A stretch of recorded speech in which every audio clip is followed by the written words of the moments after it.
प्रिय मित्रों नमस्कार। आज मैं आप लोगों को बृहस्पतिवार का व्रत कब और कैसे करना चाहिए के बारे में बताने जा रहे हैं और इससे क्या लाभ है इसके बारे में भी आपको बताएंगे। चलिए शुरू करते हैं वीडियो। गुरुवार का व्रत बहुत ही चमत्कारी व्रत होता है। इसके द्वारा विद्या, ज्ञान, धन, पुत्र और जिन लोगों की शादी न हो रही हो, लड़के हो या लड़कियां, यह सभी के लिए है। यह मनोवांछित फल देता है। जो भी व्यक्ति गुरुवार का व्रत करता है उसको समाज में मान, सम्मान, यश और धन की कभी कोई कमी नहीं रहती। आज मैं बताऊंगा इस बात के बारे में। आज की दुनिया में हमारे पास बहुत कम समय रहता है। ऐसे में काफ़ी लंबे समय तक पूजा के लिए समय नहीं रहता। इसलिए किस तरह आसानी से इस व्रत को करना चाहिए, कितने बार करने चाहिए, क्या महत्व है, कब से करना चाहिए और व्रत में क्या क्या नहीं करना चाहिए, क्या खाना चाहिए, उद्यापन कैसे करना चाहिए। पहले ये समझिए किन लोगों को यह व्रत करना चाहिए।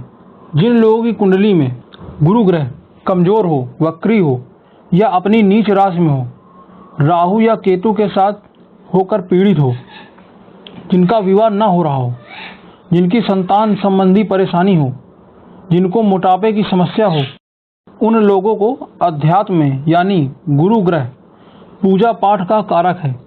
इसलिए पूजा पाठ में विशेष ध्यान रखना होगा। गुरुवार को विष्णु भगवान और बृहस्पति देव की पूजा की जाती है। इससे सुख समृद्धि बनी रहती है। खासकर कुंवारी लड़कियां या लड़के इस व्रत को करते हैं, उनकी विवाह में आने वाली रुकावटें दूर हो जाती हैं। खासकर कम से कम यदि कोई भी व्यक्ति यदि श्रद्धा और नियम से यह व्रत करता है तो उसके पैसे और रोजगार संबंधी समस्याएं दूर हो जाती हैं। पुराणों के अनुसार अनुराधा नक्षत्र गुरुवार के दिन पड़ रहा है तो श्रेष्ठ माना जाता है। पौष का महीना छोड़कर किसी भी महीने में यह व्रत शुरू कर सकते हैं। वैसे यह व्रत जन्म कुंडली में भी देखना चाहिए। गोचर में गुरु की स्थिति के अनुसार महीने के शुक्ल पक्ष से शुरू करना चाहिए। इस व्रत को ग्रह स्थिति के अनुसार 7, 11, 16 या फिर 1 वर्ष तक रहकर अच्छा लाभ पा सकते हैं। इस व्रत को करने के लिए ज़्यादा सामान की आवश्यकता नहीं पड़ती।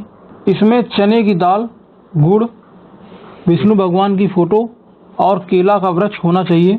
थोड़ी हल्दी और बेसन के लड्डू लेकर प्रथम बार पंडित के द्वारा संकल्पित करवाकर जितने गुरुवार व्रत करना हो उतने करवाकर व्रत आरंभ करें।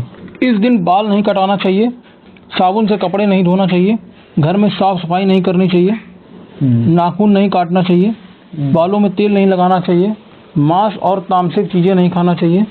चलिए अब बताते हैं पूजन की विधि के बारे में। सर्वप्रथम संकल्प करना चाहिए।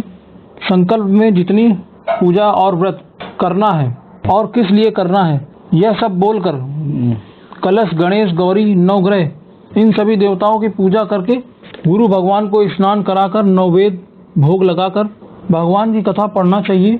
इसके बाद आरती करें, फिर सभी को प्रसाद बांटें। स्वयं को शाम के समय दिउल और गुड़ खाकर व्रत समाप्त करें और सादा भोजन करें, नमक नहीं खाएं।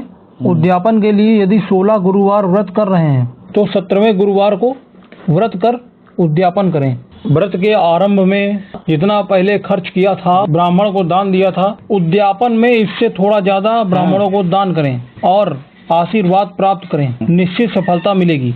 यदि इस दिन कपड़े धोबी को नहीं देना चाहिए, नमक और खट्टा नहीं खाना चाहिए। गुरु हमारे दाम्पत्य जीवन को सुखमय बनाते हैं। खासकर स्त्री वर्ग के विवाह के लिए पुरुष के कैरियर या आजीविका की परेशानी दूर करते हैं। कोई भी कुंडली में पाप ग्रह हो तो उसका अनिष्ट खत्म कर देते हैं। कुंडली में गुरु ग्रह कमजोर हो जाता है तो पूजा पाठ में मन नहीं लगता, शिक्षा में कमी आ जाती है। इस दिन यह गलतियां नहीं करनी चाहिए, जैसे घर से कबाड़ बाहर नहीं निकालना चाहिए। घर में ईशान कोण में गुरुवार का स्थान होता है। इसका संबंध घर के बच्चों से होता है। इनमें सबसे बड़े पुत्र का होता है। यह कोण धर्म और शिक्षा का माना जाता है। यह दिन लक्ष्मी प्राप्ति का भी माना जाता है। लक्ष्मी नारायण की पूजा एक साथ करते हैं तो जीवन में खुशियाँ आती हैं। पति पत्नी के बीच में दूरियां कभी नहीं होती। जिन लोगों की कुंडली में गुरु प्रबल होता है उसे उन्नति के रास्ते आसानी से मिलते हैं।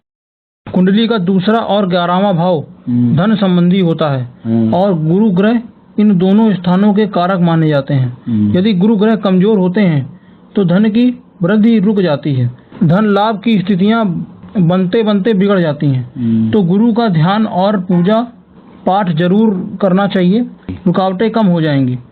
प्रसाद के रूप में अन्य फल खा सकते हैं, लेकिन केला नहीं खाना चाहिए। इस दिन जो व्यक्ति व्रत रहता है उसको कथा जरूर सुननी चाहिए या स्वयं पाठ करना चाहिए, क्योंकि इसके बगैर पूर्ण लाभ नहीं मिल पाता। उद्यापन में कम से कम 5 चीजें जरूर रखें: चने की दाल, गुड़, हल्दी, पीला पपीता, पीला कपड़ा और मुनक्का।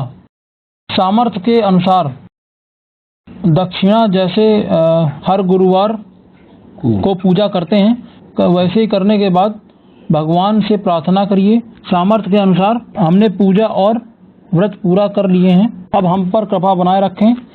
पूजा में सारी सामग्री विष्णु भगवान में चढ़ाकर किसी ब्राह्मण को दान दें और आशीर्वाद लीजिए। गुरुवार का व्रत पूजन पाठ करने से व्यक्ति की सभी प्रकार की मनोकामनाएं पूर्ण होती हैं। जिन लोगों के संतान नहीं होती है उन लोगों को संतान की प्राप्ति होती है। जिनका विवाह नहीं हो रहा उनका विवाह हो जाता है। जिनको धन की लालसा होती है उनको धन की प्राप्ति होती है। परिवार में सुख समृद्धि बनी रहती है। सभी प्रकार के ग्रह दोष दूर होते हैं।